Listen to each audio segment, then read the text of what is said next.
అన్నగారు నమస్తే అండి. నమస్తే బ్రదర్. అన్నగారు ఇప్పుడు చూసుకుంటే సుప్రీంకోర్టు నుండి అలాగే ప్రజల్లో కూడా ఒక సెన్సేషన్ వార్త వెలుగులోకి జగన్మోహన్ రెడ్డి ఏదైతే గతంలో అక్రమాస్తులు కూడబెట్టని చెప్పి అరెస్ట్ అయ్యాడు. సో ఇన్ని సంవత్సరాలు బట్టి బెయిల్ మీదే బయట తిరుగుతూ ఉన్నాడు. ముఖ్యమంత్రి అయ్యాడు. ఈ రోజున మళ్ళీ ప్రతిపక్ష సంబంధించిన స్థాయిలోకి వచ్చాడు. అయినా సరే జగన్మోహన్ రెడ్డి బెయిల్ అనేది దాని మీద ఇప్పటివరకు చర్చనీయాంశంగా మారింది. రఘురామరాజు గారికి పిటిషన్ వేశారు. సో దీని మీద సుప్రీంకోర్టులో కూడా వాదనలు వచ్చాయి. అయితే ఖచ్చితంగా ఈ వ్యవహారంలో జగన్మోహన్ రెడ్డి బెయిల్ ఏమైనా రద్దయ్యే అవకాశాలు ఉన్నాయా? జైలుకి వెళ్ళే అవకాశాలు ఉన్నాయంటారా? అంటే నిజంగా ప్రపంచం సంగతి అయితే నాకు తెలియదు, కానీ భారతదేశ చరిత్రలో రాజ్యాంగం పుట్టిన తర్వాత ఏ నిందితుడు కూడా మనం ముద్దాయా, తప్పు చేశాడా తప్పు చేయలేదా అనేది పక్కన పెడదాం. ఒక నిందితుడు ఒక హత్య ఆరోపణం లేదంటే ఒక అక్రమాస్తుల అర్జించారని చెప్పి ఆ అంశం మీద కేసో ఏదైనా కావచ్చు, వీటికి సంబంధించి ఎవరైతే ఒక నిందితుడుగా ఉంటారో ఆ నిందితుడు ఇన్నేళ్ల పాటు బెయిల్ మీద ఉండటం అనేది చరిత్రలో ఎప్పుడు కనీ విని ఎరుగం. ఇక ముందు కూడా ఉంటుందనైతే నేనైతే అనుకోవట్లేదు.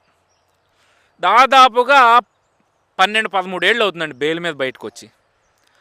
మొదటి 5-6 ఏళ్ళు ప్రతిపక్ష నాయకుడిగా ఉన్నాడు కాబట్టి అప్పుడు లూప్ హోల్స్ని ఉపయోగించుకోవడానికి అవకాశం లేదు కాబట్టి వాయిదాలకు అటెండ్ అయ్యాడు తప్పని పరిస్థితుల్లో. ఎప్పుడైతే 19లో ముఖ్యమంత్రి అయ్యాడు జగన్మోహన్ రెడ్డి, ఇక తన చుట్టూ ఒక వర్గం చేరిపోయింది. అసలే ఆర్థికంగా నేరాలు చేయడంలో కావచ్చు, వీళ్ళు పండిపోయిన వ్యక్తులు, పండితులని చెప్పుకోవాలి ఆ అంశంలో. మరి అలాంటి వ్యక్తులకి చట్టంలో ఉన్న లూప్ హోల్స్ ఖచ్చితంగా తెలుస్తాయి కదండి. వాటిని బయటికి తీశారు, వాడుకున్నారు. గెలిచిన దగ్గర నుంచి ఈ రోజు వరకు కూడా ఒక్కసారి కూడా కోర్టుకి అటెండ్ అయిన పాపాన పోలా. ఏదైతే ఈ కేసుకు సంబంధించి వాయిదాలు ఉంటాయో ఒక్క వాయిదాకు కూడా జగన్మోహన్ రెడ్డి అటెండ్ కాల. మరి అటెండ్ కానప్పుడు ప్రతి ఒక్కరిలో ఒక డౌటు, ఒక ఆలోచన అయితే వచ్చింది.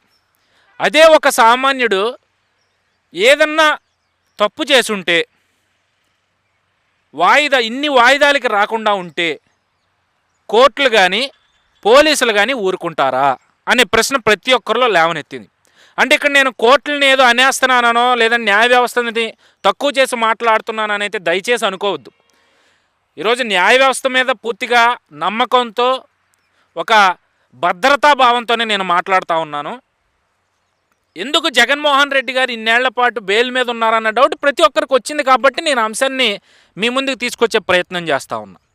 ఇక్కడ బెయిల్ మీద ఉన్నాడు, ఆ బెయిల్ మీద కోర్టుకి అటెండ్ అవ్వకుండా ఆయన ముఖ్యమంత్రి అయిన తర్వాత కోర్టుకి సబ్మిట్ చేసిన అంశాలు ఏంటయ్యా అంటే, నేను విజయవాడ నుంచి హైదరాబాదు హైకోర్టుకి రావడానికి దాదాపుగా 60 లక్షలు 60 కోట్లు ఖర్చు అవుతుంది, ప్రజాధనం దుర్వినియోగం అవుతుంది, కాబట్టి నాకు ఎక్స్క్యూజ్ ఇవ్వండి, నేను ముఖ్యమంత్రిగా ఉన్న రోజులు నాకు కోర్టుకు రావడానికి ఎక్స్క్యూజ్ ఇవ్వండి అని చెప్పారు.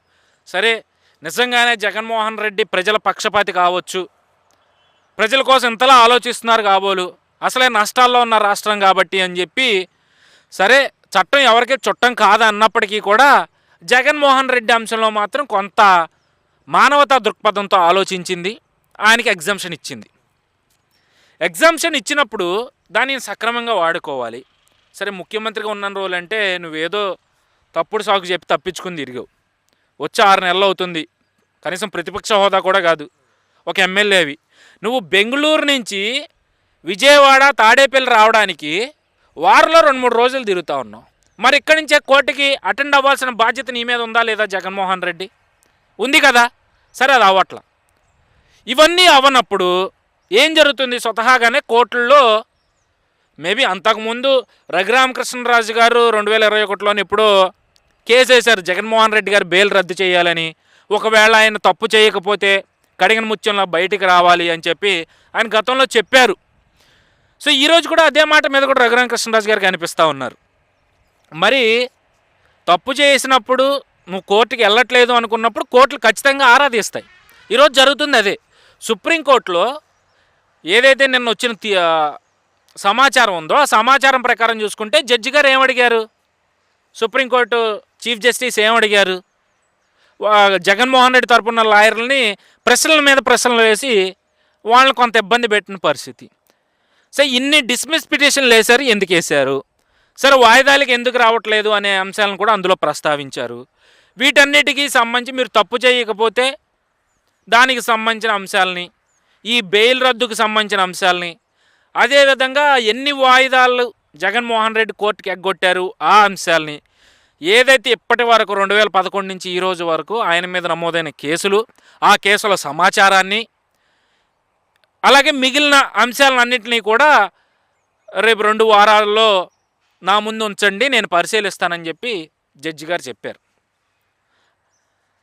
అంటే ఇక్కడ జగన్మోహన్ రెడ్డి లాయర్లు వచ్చి సంక్రాంతి తర్వాత జనవరి నెల వరకు మాకు టైం ఇవ్వండి అని చెప్పారు.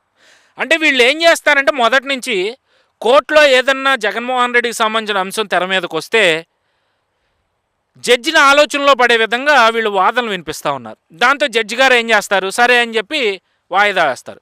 వీళ్ళకి కావాల్సింది కూడా అది, టైం వేస్ట్ చేయాలి, గడుపుకు పోవాలి, దాంతో జాప్యం అవుతుంది. తర్వాత ఏదో ఎప్పుడు జరిగేదో అప్పుడే జరుగుద్దిలే, అప్పటి వరకు మన ప్రయత్నం మనం చేద్దామని చెప్పి జగన్మోహన్ రెడ్డి తరపు లాయర్లు అదే చేస్తూ ఉన్నారు. ఈ రోజుకి అదే జరుగుతూ ఉంది. మరి కోర్టు సంవత్సరం ఊరుకుంటుందా, 2 సంవత్సరాలు ఊరుకుంటుందండి? ప్రతిసారి ఊరుకుంటుందా? ఊరుకోదు కదా. ఈరోజు అదే జరిగింది. అయితే ఇక్కడ ఇంకో అంశం కూడా తెర మీదకి వచ్చింది. ఇలా అక్రమాస్తుల కేసులకు సంబంధించిన అంశాలన్నీ తీసుకొచ్చి త్వరతగిన ముగిద్దాము, వాటి అంశాలను మా ముందు పెట్టండి అని చెప్పి రాజకీయ నాయకులకు సంబంధించిన అంశాలు గతంలో ఉన్న చీఫ్ జస్టిస్లు ఇద్దరూ కూడా ఆ జీవోలు, ఆ నోటిఫికేషన్లు ఇచ్చారు, కానీ అవి ఎక్కడ రూపుదాల్చల. మరి ఇప్పుడు జగన్మోహన్ రెడ్డి గారికి ఏదైతే సుప్రీంకోర్టు జడ్జి గారు చేసిన వ్యాఖ్యలు, ఆ జీవో ఏదైతే ఉందో, మరి దానికి అనుగుణంగా ఎంతవరకు వీళ్ళు తిరిగి రిప్లై ఇస్తారు కోర్టుకి, ఇప్పుడున్న జడ్జి గారు దాని మీద ఎంతవరకు కరెక్ట్ అయిన డెసిషన్ తీసుకుంటారు, ఇప్పటికైనా ఇన్నేళ్ల నుంచి బెయిల్ మీద ఉంటున్నాడు కాబట్టి దీనికి ముగింపు జరుగుతుందా జరగదా అనే అంశం కూడా ప్రతి ఒక్కరిలో చర్చ నడుస్తుంది. But most of the advocates ఏం చెప్తున్నారంటే ఇన్నేళ్ళు బెయిల్ మీద ఉన్నారు కాబట్టి ఈ జడ్జి గారైనా సీరియస్గా తీసుకున్నారని మేము అనుకుంటున్నాము. సో తప్పు చేయకపోతే నాకు తెలుసు ఈ సంవత్సరంలోనే జగన్మోహన్ రెడ్డి అందరూ ఏదైతే వైసీపీ నాయకులు కోరుకుంటున్నట్టుగా కడిగిన ముత్యంలాగా వచ్చే అవకాశం ఉంటుంది. In case maybe charge sheet కూడా ఫైల్ చేశారు కాబట్టి ఆల్రెడీ తప్పు ఆధారాలు లేకపోతే ఛార్జ్ షీట్ ఫైల్ చేయరు. సో ఛార్జ్ షీట్ ఫైల్ చేశారు. ఒకవేళ తప్పు చేస్తుంటే ఖచ్చితంగా బెయిల్ రద్దవడమే కాదు, శిక్ష కూడా పడే అవకాశం ఉందనేది అయితే నాకు తెలిసిన కొంతమంది అడ్వకేట్లు చెప్తున్న పరిస్థితి. మరి చూద్దాం ఇది ఏ స్థాయికి వెళ్ళి ఆగుతుందో. ఓకేనా, థ్యాంక్ యూ. ఓకే.